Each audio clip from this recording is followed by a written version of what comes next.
When it comes to currencies, there's always one question. What makes one currency more valuable than the other? Both are made from similar paper. Both are the same size. But why is one valued higher against the other one? Now, the theory goes, the stronger a country's economy, the stronger potentially is their currency. Now, there are several ways that you can measure a country's economic strength and potential future strength, and this is by monitoring economic indicators which are released to the world on a regular basis. You can find these indicators on any economic calendar. Some of the key indicators to be aware of include the following. The non-farm payroll. Now, this is released usually on the first Friday of every month, and this is key job growth data for the United States. If the number comes in high or higher than expected, it illustrates the US economy is growing, which potentially could mean the US dollar may gain strength against the likes of the euro, the Great British Pound, the Swiss franc, and Japanese yen, etc. Retail sales. The modern day world economy is driven by us spending our money.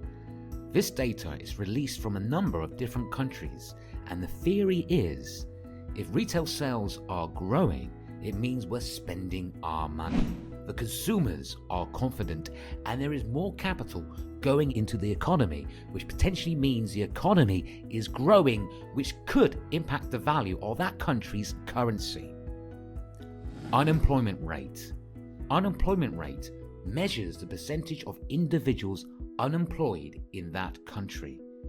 If the percentage is increasing, it means more and more people are out of work, which means there is less money going into the system, and it creates greater costs such as unemployment benefit for that country in question, impacting that country's economy and potentially the value of that country's currency.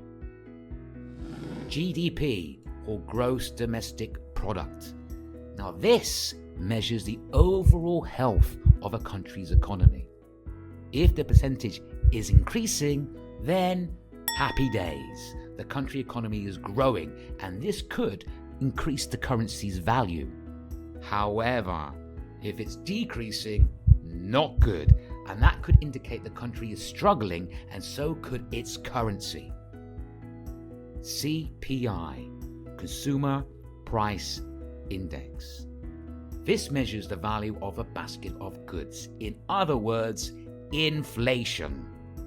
If inflation is rising, it means it's getting more expensive for us consumers to purchase items, which means there'll be less money going into the economy. If inflation is decreasing, it means goods are cheaper and we can spend more. If that's the case, good times for the economy and potentially for the currency. Interest rate decisions. Now, central banks tend to do two things, and this is known as tightening or loosening. When the economy is booming, or if inflation is high, a central bank will look at increasing interest rates. This is known as tightening. They do this as they feel the economy is performing and to encourage us to start saving our money due to the higher interest rates. If the economy is under pressure and struggling, the central bank will look at decreasing interest rates. This is called loosening. They do this to try and encourage us to borrow and to spend our capital to inject life into the economy. The higher the interest rate can potentially add strength to that country's currency as the outlook is looking good. It can also encourage more international investment into that country. Lowering interest rates is not a good sign and can potentially damage that country's currency. Finally, press conferences. All major central banks hold on a regular basis press conferences where they can hint at what they may do in the future. There are two key words to look out for which describe the tone of these press conferences: hawkish and dovish. If the press conference is described as hawkish, it means the tone was aggressive and indicated potential interest rate hikes in the future, which could strengthen the currency in question. If the press conference is described as dovish, it means the tone was nervous and cautious, which shows signs that the central bank may expect to reduce interest rates in the future.